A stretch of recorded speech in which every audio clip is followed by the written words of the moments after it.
Si bien en Argentina no existe un diagnóstico certero, exhaustivo, que dé cuenta de la situación de la violencia y el acoso en el mundo del trabajo, sí tenemos estadísticas que permiten saber que en general suele darse más en el caso de las mujeres y las disidencias, ¿no? En el caso de la Oficina de Asesoramiento sobre Violencia Laboral, arroja que más de un 60% se da en el caso de las mujeres. Sabemos también que muchas de estas violencias no son denunciadas, no se canalizan por la vía judicial, y es por eso tan importante todo lo que nosotros y nosotras podemos hacer de antemano. En este sentido, el convenio 190 nos da un marco legal de acción, ¿no? Es una normativa internacional, es la primera normativa internacional que menciona no solo la cuestión de la violencia y el acoso laboral en sí, sino también que abarca y focaliza en la cuestión de la violencia laboral por razón de género y sexo, ¿sí? Entonces, por eso es justamente el convenio 190 de la OIT tan importante. A su vez, este convenio inscribe las relaciones desiguales de poder, o sea, inscribe, mejor dicho, la violencia que se da en el ámbito laboral en un sistema más amplio de relaciones asimétricas de poder, que son obviamente en las que estamos insertos culturalmente, ¿no? Es una cultura patriarcal y machista en la que vivimos, y por ende esto se expresa también en nuestro ámbito cotidiano de trabajo. A su vez, el convenio no solo contempla a los trabajadores y las trabajadoras en relación de dependencia, sino también a todos aquellos trabajadores que tengan alguna relación con la empresa, sean o no trabajadores de planta, ¿no? O en relación de dependencia, sino también los tercerizados, los voluntarios, los pasantes, las pasantes, ¿sí? A todas aquellas personas que tengan algún tipo de relación con la organización también las contempla a la hora de no tolerar ningún tipo de violencia.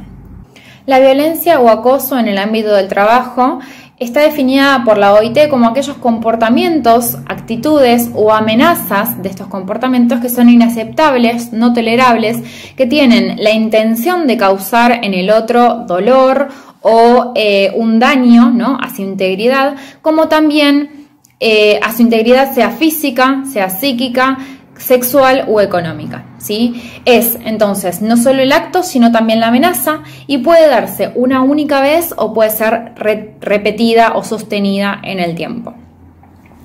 A su vez, establece 3 tipos de violencia concretas, como la psicológica que mencionábamos recién. Obviamente tiene que ver cuando una persona le intenta desestabilizar emocionalmente a otra, haciendo que haga más trabajo de lo necesario, haciéndose quedar tiempo extra sin que esto sea remunerado, o haciéndola sentir mal, tomando alguna medida represalia cuando esto no corresponde. Después tenemos la violencia física, que es la que se emplea contra el cuerpo de la otra persona, produciendo dolor, daño o algún tipo de riesgo, ¿no? Es una agresión claramente física hacia la otra persona.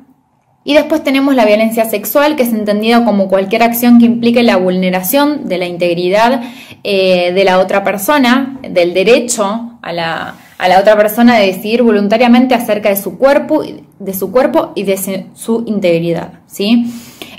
Algo sumamente importante a tener en cuenta es que el acoso sexual en el ámbito laboral puede darse de distintas formas, y esto es algo que generalmente no se tiene en cuenta.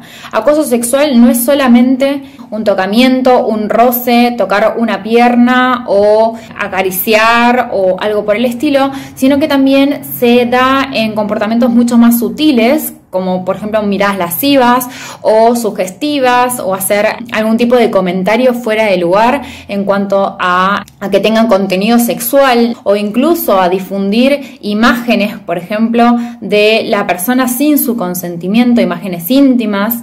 Todo esto tiene que ver justamente también con acoso. Lo mismo en cuanto a los chistes que se pueden hacer, se pueden dar lugar a darse en el lugar de trabajo, como pueden ser chistes con contenido sexual. Por más de que sean chistes, no dejan de ser acoso. Obviamente hay distintos grados de acoso, que pueden ir de alto, medio o bajo, Pero bueno, tengamos en cuenta esto, ¿no? El acoso se da de muchas y diversas maneras y no siempre tiene que darse por algo meramente físico o por algo verbal, sino también puede haber actitudes o gestos que den cuenta de que estamos viviendo una situación de acoso, y es por eso tan importante que el grupo de trabajo esté atento con estos síntomas que tienen que ver con, obviamente, cuestiones de acoso, ¿sí? Obviamente la situación de acoso se puede dar a nivel, generalmente suele darse desde una jerarquía superior hacia una inferior, y generalmente, como ya mencionamos, suele darse hacia las mujeres, pero puede darse de otras formas, incluso entre propios compañeros o compañeras de trabajo.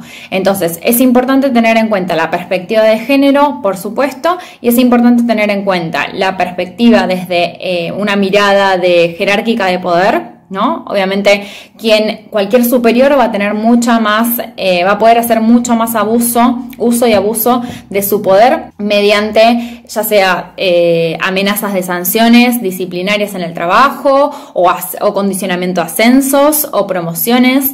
Pero bueno, hay que tener justamente fuertemente puesto el ojo ahí en acompañar y ayudar a cualquier compañera o compañero que esté pasando por una situación de acoso y de violencia en el mundo laboral. Bueno, ¿qué podemos hacer entonces para combatir o para accionar ante estos casos? Bueno, como organización obviamente debemos cumplir, como mencionábamos recién, el convenio de la OIT, el convenio 190 de la OIT. Podemos hacer de manera proactiva políticas que vayan en contra de la violencia y del acoso laboral, especificando la violencia de género. También podemos hacer protocolos de actuación, conformar un equipo interdisciplinario que aborde este tipo de situaciones y que pueda acompañar a las víctimas con conocimiento acertado sobre la temática. Y como compañeros y compañeras, por supuesto, brindar una escucha activa a quien está sufriendo, no revictimizar a la persona que está sufriendo, no desconfiar, ¿sí? Ser solidarios y solidarias con la persona que está viviendo esa situación, acompañarla en el caso de que tenga que realizar algún tipo de denuncia, quiera hacerlo, tanto a la organización, o sea, una denuncia interna, como externamente. Acompañar ese proceso y estar a disposición de la persona, creo que es lo que mejor podemos hacer, tanto como organización como compañeros y compañeras de la persona que está viviendo la situación de violencia.